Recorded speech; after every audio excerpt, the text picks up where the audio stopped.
Good morning, my darlings, and welcome to day 20 of the 31 Days of Horror. And today I bring you a James Herbert classic called Others. This is a first edition, came out in 1999 by Pan Macmillan Publishers Limited, and I was 23 years old when this came out in 1999. 503 pages long, and it's not what you think at all. I'll read you the blurb. My redemption began in hell. So begins James Herbert's controversial and stunning new chiller. Nicholas Dismas is a private investigator, but like no other that has gone before. He carries a secret about himself to which not even he has the answer. He is hired to find a missing baby, one that was taken away at birth. Or was it? His investigation takes him to a mysteriously located place called Perfect Rest.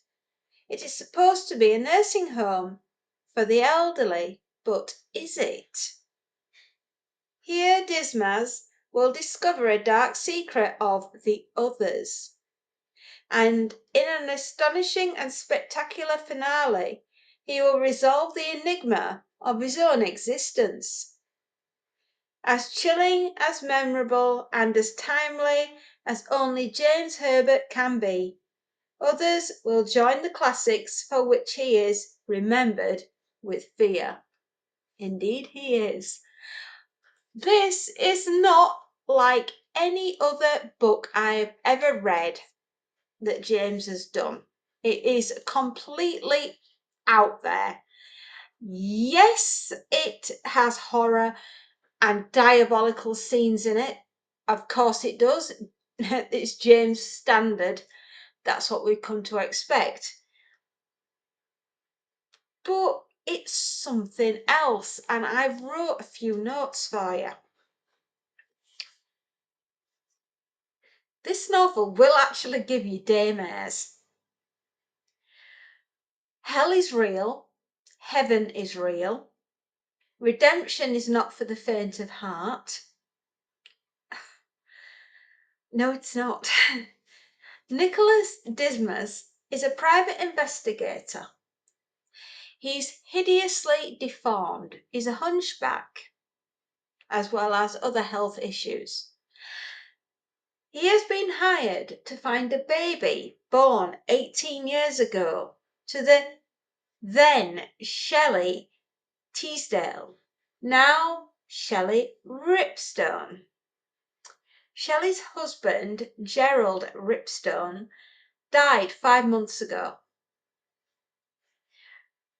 and she faints in Dismas's office. And when she comes round, the only words that she can utter is, "I have to find her son before something terrible and awful happens." Cue the biggest twisted, sick mystery I've ever read. Oh my goodness me. This is the stuff that nightmares are made out of.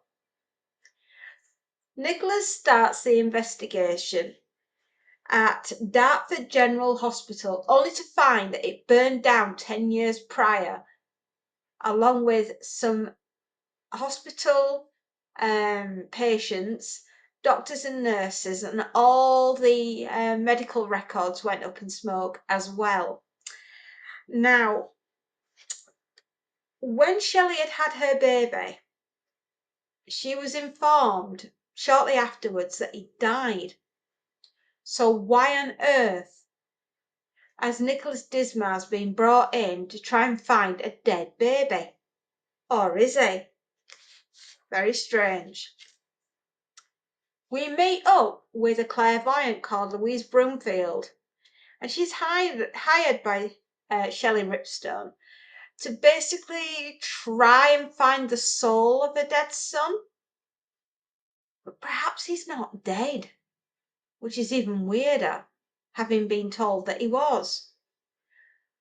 Nicholas asks Shelley if she can remember the name of the doctor that helped her have the baby, or maybe a midwife, or a nurse, or anyone. She remembers a Dr. Ranji, or was it a Dr. Ramsay or Ram? But he was Asian.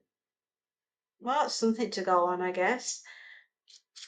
She remembers the midwife was German, and through the help of the clairvoyant, we find out the German midwife was called Hildegard Vogel.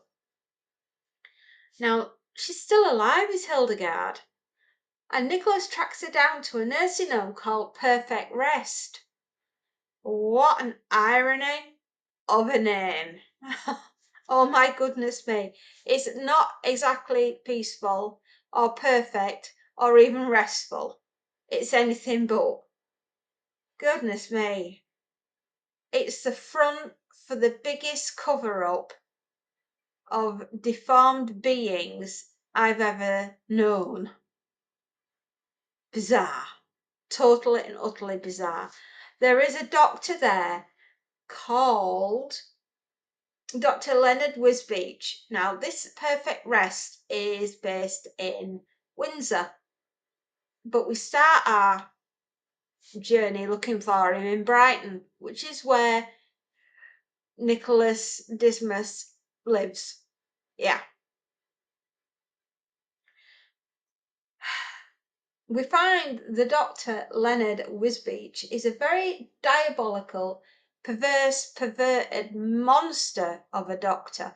He's not a doctor that you and I would class as a doctor. This is like a mad doctor. The opening of The Island of Dr. Moreau. Yeah, he is Dr. Moreau.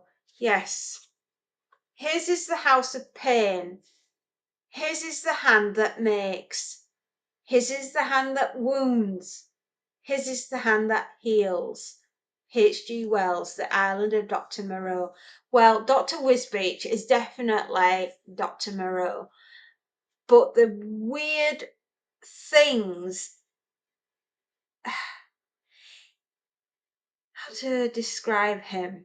Wisbeach is working on deformed beings. They were deformed at birth, deformed babies, and he works on them.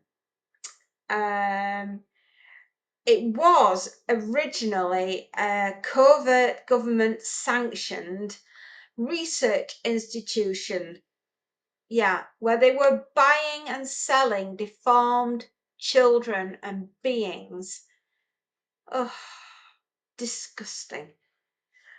However, eventually the British government, being what cowards they are, distance themselves from Dr. Wisbeach, but at this point Dr. Wisbeach doesn't need them anymore, and he's working quite well under his own steam. Of course he is. Diabolical Dr. Moreau doctors are like that, aren't they? Deranged, perverted, diabolical beings, creating something hideous. Did I mention that demons are involved in this as well? Diabolical, sexually perverted demons. Oh, of course, I mean, it's standard. James Herbert, darlings. Of course, the diabolical demons. Goodness me. It has a penchant, does this one particular demon, who was sent to kill Nicholas Dismas. Unfortunately, got the wrong guy and ended up killing his partner, Henry Solomon, and ripped him up along with Nicholas's office. And these are just a number of things that the diabolical Dr. Leonard Wisbeach gets up to. He's a truly disgusting creature. He really is. Any road, you are left wondering now, aren't you? Will Nicholas ever find Shelley's son? Will the demons get to him first? Or will they get to Nicholas first and kill? It's a genuinely creepy novel. It really is. Gave me nightmares. And I don't scare easily. I don't. It is truly disturbing. It really is. And what happens to these children beings is just disgusting. It really is. It's vile. I'd say the last 100 pages of this book are truly relentless. And peace and redemption at the end. But for who? Who gets it? The ones that deserve it most or the ones that deserve it least? I won't tell you though. I would recommend this novel though. I highly recommend it. It's an unusual take for James. It's not his usual fare. The only time I've come across this many demons in a book was Creed, and that book's bonkers. That book is absolutely caca for cuckoo pops. It really is. And this is no different. But true to form, I've marked some little pages for you, and I'm going to do a tiny little read for you, my darlings. Only in this world can there be no perfection. Chapter 1. My redemption began in hell. It was a day like any other, except there are no days in that singular, in both senses of the words, place. No minutes, no hours, weeks or years. No seconds either. There is no time in hell, you see. There just is. Yeah, that's the hell of it. There I ruminated under the faintest light from above, nameless, godless, with no sense of humour at all. I existed as a wretched and self-sorry soul, all reflection and no projection,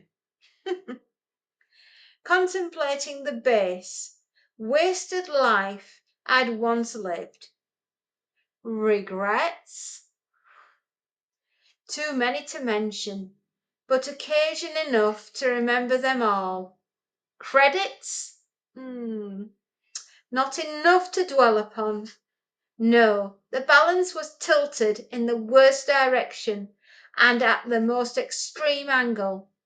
Legions in this, literally, God-forsaken place still couldn't figure out what they'd done wrong, or, more accurately, why it was deemed so damned offensive, while others understood only too well.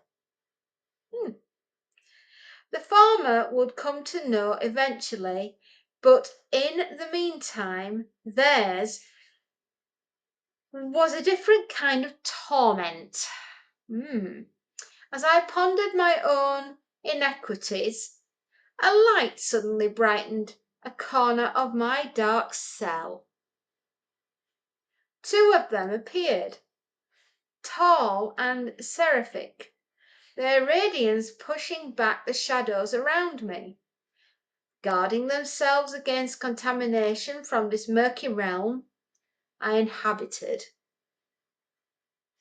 Interesting how the ancient artists intuitively had got it right when they depicted bright auras enveloping the Holy Spirits on their sojourns into the infectious world of mankind. and I was blinded until they wished their dimmers to a more comfortable level. Both wore annoyingly benevolent smiles. "Good day to you," one of them said, as though time had relevance. I nodded back, wary and too surprised by their visit to appreciate the break in the routine. "We hope we didn't disturb you." "Wow," greeted the other one, neither sarcasm or irony in his manner. "Glad of the company," I returned, all nervous humility and dread. The first entity, essence, angel if you like, sensed my fear. "Don't be alarmed. We're here to comfort, not chastise." Chastise? Nobody had chastised me since I'd arrived. The torment was too subtle, and yes, too drastic for that. "Not more punishment, then?" I asked half pleadingly. "Oh, we wouldn't say that," replied the second, and they both glanced at each other. "Something punishing, perhaps, but not really punishment," said the first. I groaned inwardly. "Something worse than this?" "Not worse. I told you, we're not here to comfort you. No, this is something infinitely better." He smiled down at me, and I took in countenance so serene, so pure, that tears blurred my vision. "A chance," he announced, before straightening again. My thoughts as well as my emotions raced. A chance? A chance for what? To leave this place? To attain a new level? A chance to escape the perpetual misery of an existence without hope? What did it mean? He knew my thoughts, all those things, he said, beckoning me to rise so that I wouldn't have to gaze up at him any more. But more importantly, an opportunity to make amends. Instead of rising, I knelt before them both. "Anything," I said. "I'll do anything." "I wonder," was his response. "It would be a harsh test." The second one gently loosened my grip on his robe. "It's more probable that you'll fail. If that is the outcome, then there really is no hope for you." "I don't understand." I looked from one to the other. Number one took me by the elbow and drew me up. "We have a tradition on the utmost level. The good place." He gave a slight bow. "Heaven." His smile twitched. "If you like. Yes, heaven." "Anything," I pleaded. "Just tell me what you want me to do." I admit I was weeping floods by now. You had to know what hell is like. "Calm yourself," he soothed. "Stay your tears and listen." Angel 2 started to explain. "Every half millennium, we are allowed to choose a few souls for, we call it the 500-year plenary indulgence." Number one interrupted helpfully. "Whereby all grievous and venial sins of the chosen souls are forgiven. Their spirits become untainted once more, as they were before earthly birth. They are able, eventually, to enter the kingdom and at last find their peace." It was too much for me. I sank to my knees again, disturbing the vapours that swirled low to the floor of my cubette. You've chosen me, I burbled as my hands again caught the hems of their gowns. I heard a throat clearing, a sound of disapproval, and immediately let go, afraid of irritating these wise and wonderful creatures. I remained doubled over, though my nose disappearing into the mists. You and one or two others, Angel 2 corrected. Thank you, thank you. Number 1 cut me short. In your lifetime, you were thoroughly wicked, and your punishment here is richly deserved. I know, it was my own sobs, like sharp hiccups, that interrupted the self-mortification. Number 1 had paused. Yes, it's never too late for tears. But please save them for after we've gone, he admonished a little impatiently. I thought, given the stress I was under, well, wailing, gnashing of teeth and the beating of breasts was the norm in this place, but I guess it could be upsetting or just plain tedious for visitors. I snuffled into my hand and choked back further lamentation. If they didn't want woe, then woe there wouldn't be. A few snivelling whimpers maybe, just to show I was truly contrite, but nothing distracting. Besides, I was desperate to hear what was on offer. Well, there's always a deal, isn't there? You were blessed with so many gifts for your test time on earth, yet you squandered them all. Use them for your own self-gratification. Yes, I know, I agreed with a barely repressed sniffle. You were guilty of hedonism. Yes. Sensationalism. Yes. Edwaidemonism. And you used your charm, your wit, and your exceptional presence to cheat and humble those around you. Duplicity and betrayal was your canon. To lie and abuse was your doctrine. We debased the worthy and downtrod the already downtrodden. Well, Angel 2 added his own condemnation.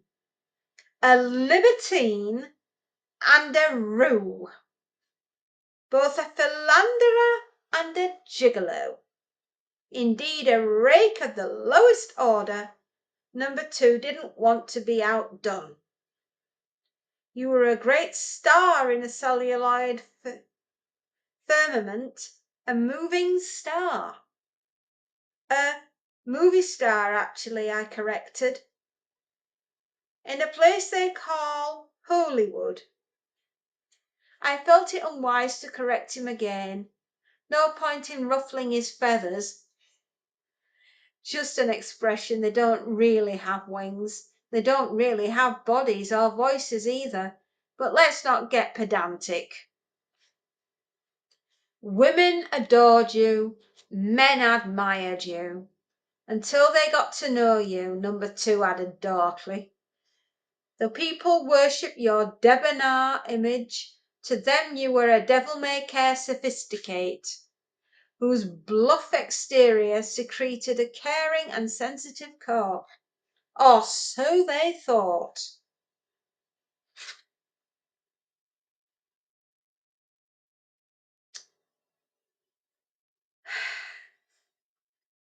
The public only knew you for the black and white image you portrayed, and they hadn't come to chastise me. But most wickedly of all, you caused premature death and suicide. You caused despair and, yes, even insanity to the ones who loved you most, and who forgave your amorality and hardness of heart. I offered no excuses. I had once before at my judgment, and they'd got me nowhere. This time I kept my mouth shut. From their thunderous countenances, I thought they'd changed their minds about giving me a second chance. But it was Angel, too, who threw some light into the shade. However, you did have some not many mind redeeming qualities. I kept my lips clamped tight, even though a small tingling excitement was beginning to lift my spirit once more. And it was those few, very few redeeming qualities, he went on, that gave us cause to review your case. It seems you were not altogether a bad person, although there are those among us who disagree. How about that? In fact, it was the final arbiter, you know who I mean by that, who made the decision to allow you another chance.